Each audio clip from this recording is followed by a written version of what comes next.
You may recall last time we had a look at all of the electronic work that I've done on Maggie in terms of adding extra USB ports and charging stations and internal batteries. What we're actually going to take a look at this week on this episode is the cabinets and everything that I've done in terms of adding extra storage and how I utilize all of that space. So let's go take a look.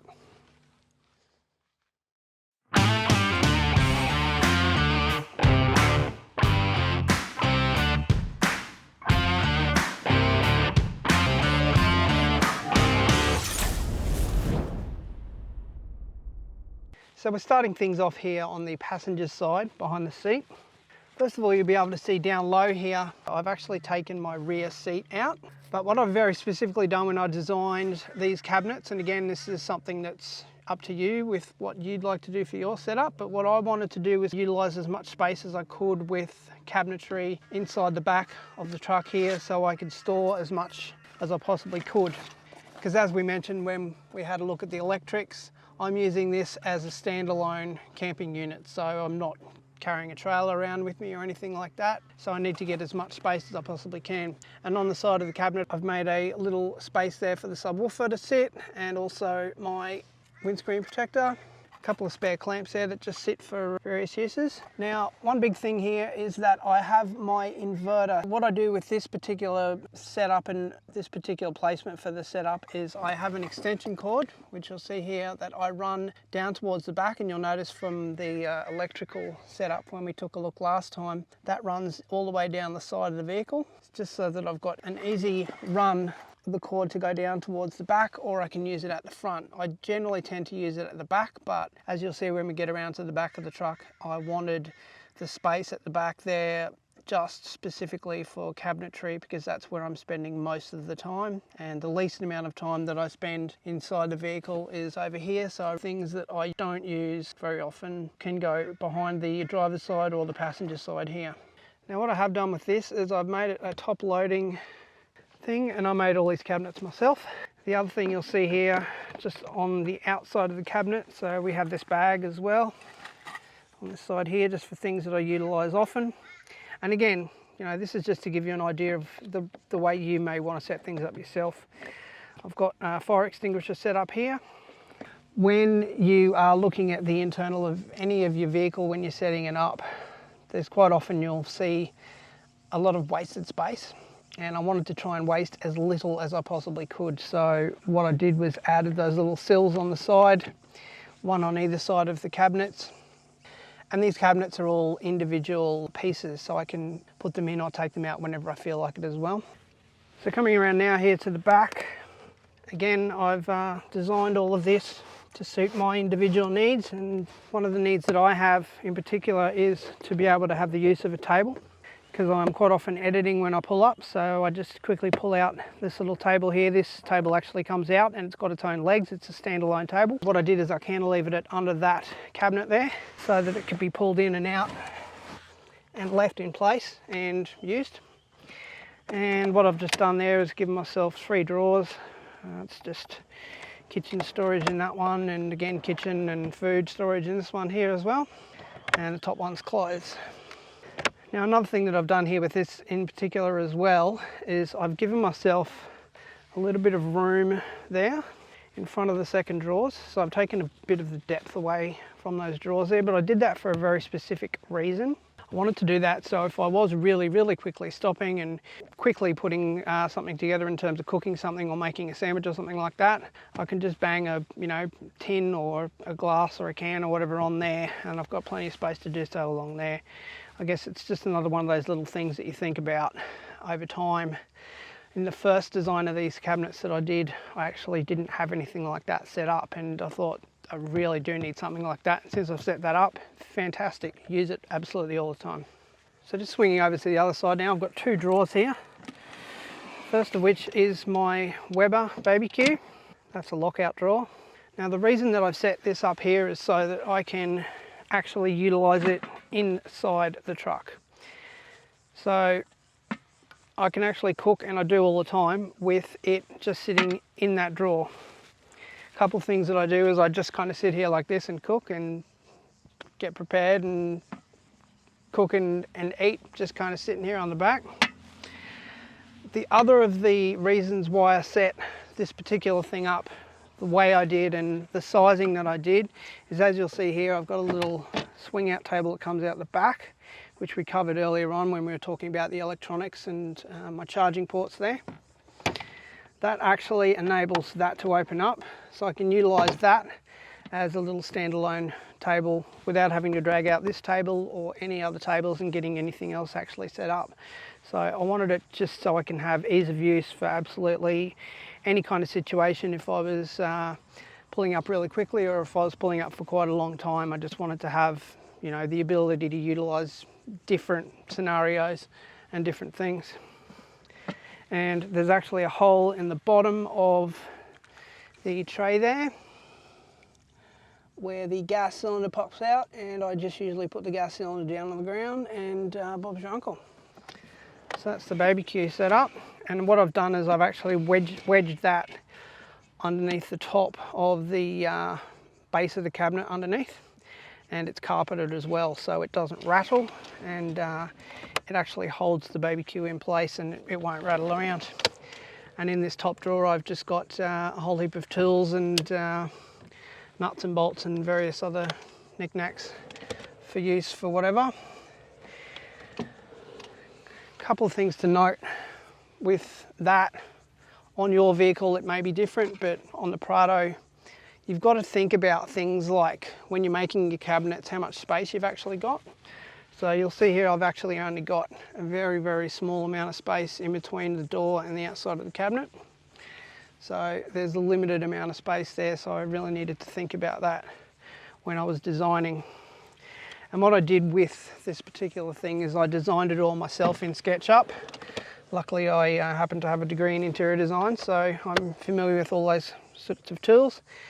So I designed it all myself and had it all worked out before I even bought the vehicle actually. I'd done the first design, and what I did is actually used the first design for probably about a year before I went back to the drawing board and thought about other things that I really wanted to have and other things that I should have put in the design in the first place, like this little bit here for standing cans and pots and whatnot. And also I wanted to drop down the thickness of the marine ply that I used just to take down the weight. I ended up dragging the weight down by almost 40 kilos, going from a 16 mil down to a 12 mil. And again, this is all just stuff I got from Bunnings except for these. But you know, it's not that complicated to work it all out yourself and design it all yourself. But the one thing that I will say with doing it all yourself that you don't get if you buy a pre-made unit is you don't get the ability to have it exactly the way you want it. Like what I've done with these units here is I've made them exactly so there's particular plastic containers that I got from Bunnings here that fit in there absolutely snug. They're absolutely snug across and they're touching each other basically across, so they don't move while I'm driving around. They don't kind of rattle around, and I've carpeted the insides of there obviously as well. But that's one of the things that you can have if you actually make the cabinets and any of the setup yourself. On this left hand side here, I mentioned before, I've got my little pop-up washing pan that I use, and there's just a dustpan and brush there and some microfibers which just sort of sit there for cleaning for general use whenever I need them. And also tent pegs, which are a thing that happen to rattle around. They're just for the awning. When I do peg the awning down, I don't need them very often, but I need them to be somewhere where I can get to them, and if they're on the ground they're going to rattle around less. The other side here, you'll notice there I've actually got this shackled down. There are bolts that happen to exist in the bottom of the Prado here, and I just utilise those bolts with these little shackles here. And I've just got it shackled down on two parts on the back here, and I've just got spray bottles and various other things here.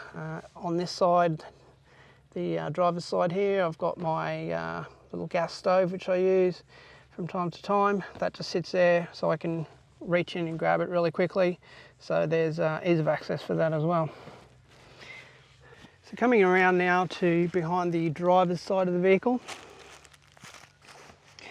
Very similar situation with the shelf that I've put next to the wall as it was on the other side. Again, I've just got storage here for towels, which I utilise on this particular side of the vehicle, because this is the side of the vehicle that the kayak unloads from. So I always have towels there, and I've got paper toweling, extra paper toweling here just for when I'm in and out of the fridge. The way I've got set up here is behind the fridge is where both of the batteries live. These are both lithium, so they've got enough space to breathe and enough room around them. You don't have to worry so much about heating up with those as you do with others. Similar situation to what I've done on the other side. I've put the base platform as low as I possibly can so that I can get the most out of the space. What we've got on this side is the BCDC. I have that on this side for a very specific reason as well, because if I'm plugging into power and charging at a caravan park or something like that, that's where I do it from. I have it on that side because I'm in and out of the driver's side more than I am the passenger side, and I utilise this more than I utilise the inverter on the other side. Similar situation with storage behind the seat. I've still got a little bit of space left, so I usually bunk some shoes and jumper cables and a few other different things in there, and you can see I've got some levelers here jammed in underneath the platform on this side. I've got a little bit of space there just next to it, just to place things when I'm getting them in and out of the refrigerator. Now that was actually another adjustment that I made just in this incarnation of the platform. I actually had previously the storage over here a little bit more, and the fridge was butted up right against the door. I found it was a bit of a pain in the butt. If I was getting multiple things out of the fridge, I need to get things out of the fridge and put them somewhere, and I actually didn't have any space to put anything. So when I redesigned the cabinets for Mark II, I left a bit of space there to put things, and this extra bottle isn't always in here. Usually that space is completely empty, so there's tons of space there to pack everything.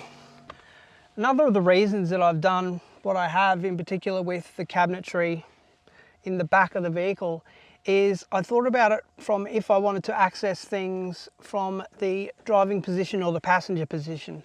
So I added these particular shelves at the back here so that I could have really fast access to my water bottles. So there's plenty of space here behind, you'll see, so that I've got water bottles, plenty of those around.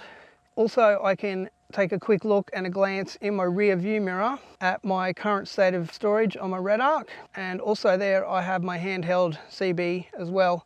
If I want to really quickly utilize that, I can just quickly turn around and pull it out for use really fast. So it's another one of the things that you really kind of don't really think about, but once you've had use of a particular system and a particular setup after you know, a good amount of time, like a year or 2 years or something, it really gives you some extra things to think about. So as I mentioned at the beginning of this series, what I wanted to do with showing you what I've done to Maggie is just to give everybody out there some ideas for their own builds. What I did before I did any building with Maggie in the beginning is I went and watched a lot of videos on YouTube, and what you can do by doing that is just get lots of good little ideas off different people. It may only be one little thing that catches your eye, but it might be something you've never thought of before, and you just think, wow, that's amazing. That's going to change everything for me when I'm camping. So hopefully a couple of the little things that I've presented to you with the way I've built things out here have given you some good ideas. And don't forget as well, give me some idea on what you think of the content that I've been making for this particular video in this series. Leave some comments down below for me. I really do appreciate that you do that. And we'll see you next time we get 4 wheels on the road.